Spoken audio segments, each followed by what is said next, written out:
Hello everyone and welcome back to my review, and today I'm giving you my latest and last review for the weekend. I will be seeing Once Upon a Time in Hollywood, but today I'm giving my review on a really small, a weirdly small horror movie called Crawl, and it takes place in Florida during this typecast of a Term 5 of hurricane is coming through to Florida. And of course, horrible rains and floods arise. And this, I think she's like a lady who's like at least in my age. She goes back home, and she's wondering what's going on with her dad. Her family life hasn't been that great, and she's checking on him. And while he's unconscious underneath the crawl space of his house, which is what that is. It's not a basement or anything else. It's a crawl space, which you can find in Florida, even though I've never been to Florida.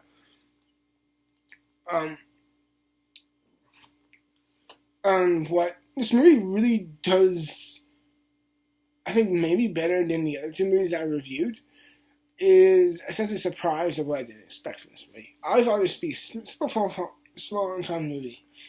I didn't realize how good this movie is. If you haven't seen this movie yet, and you like horror movies, then I would very much suggest this movie is right up your alley. I love small, contained horror movies that have a gimmick to them like this, and they know it inherently well. They know how to play to it to such a strong degree because they know the in and outs of the genre and how they could do something unique with it. With the crawl space of their house slowly but surely getting flooded, level by level, and bit by bit, inch by inch. These big ass alligators come in and give some true carnage, and give them one hell of a fight to stay alive. And this girl, she's trying to help her dad, played by Barry Pepper. I don't remember him much aside from being a sniper and Saving Private Ryan. And what I really like about this movie is, again, it's a small gimmicky space it has. It's such a bloody, fun, visceral movie.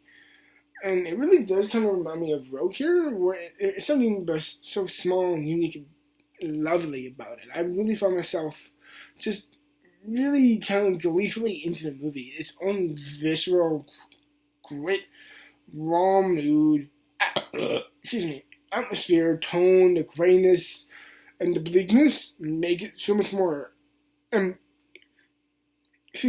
much more interesting and valid to watch when they are just fighting to stay alive and for their own survival, because it feels so dynamic for them to just get out. Especially when they have a little dog with them, it's like, oh dear, you want the dog to live, and you want them to live. The stakes are so much against them. The practicality is great. It looks like this is a house that was just purely made for the film itself. And I love how you could just feel it. It wasn't too Hollywood traditionally made. It felt like you could see the intricacies on like the wood carving, on the wood and the nails and everything. It felt like it really lived in. And these alligators are terrifying. And the way it's tense, there's a great score to it. I love how they pull the musical score out when you could hear like the low grumbles and the bellows and the hisses of the alligators, all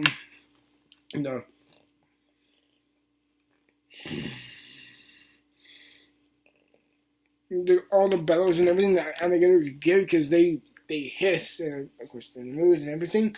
But I love how the score would just feel totally ripped out there, and you could just feel the tension on your own skin on such an intimate level. It's very atmospheric. The effects are, for the most part, really good. There's a couple of parts with CGI great backgrounds of rain where I'm like, it looked kind of just lazy, but it only enhanced the mood and atmosphere for it, so you can really sell the bleakness, as I said before. So it's gimmick and Sam Raimi's almost tragic, almost hilarious nuance to the comedy makes it so much more interesting, because there's not much comedy in this movie, but there's a moment where they see a boat for help, which is just looters, essentially. They're essentially just looters, but with one person who's going towards the house, he's like, oh, what's going on? There's someone in the background in the boat getting eaten alive by the alligator. And there's just a weird contrast of that humor and a shock that really paints it in such an interesting way. And it's just a shockingly good movie. The gimmick works to such a great degree.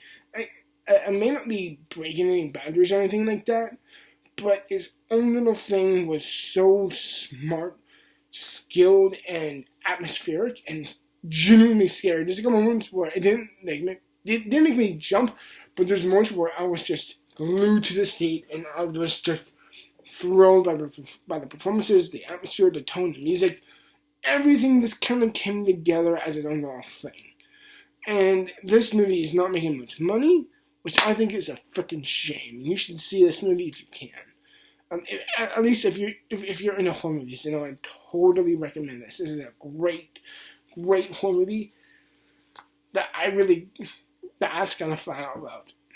It's a type of movie that I remind myself why I love movies like this. And Godzilla King of Monsters, although that's probably a weaker film compared to this, but they're both they encapsulate things that I love so much about movies, even if they have their own flaws or not. With this, I got very little flaws.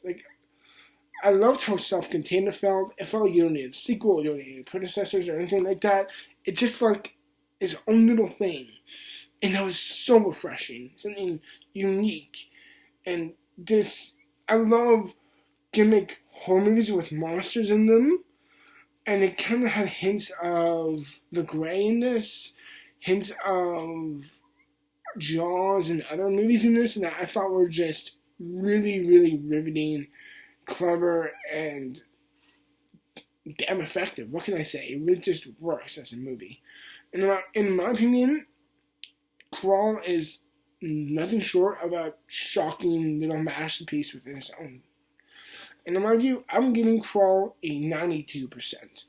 I do acknowledge now I didn't give a score for my Spider-Man Far From Home review, but I'm going to give Spider-Man Far From Home an 88%. And for this, I'm giving it a secret little 91%.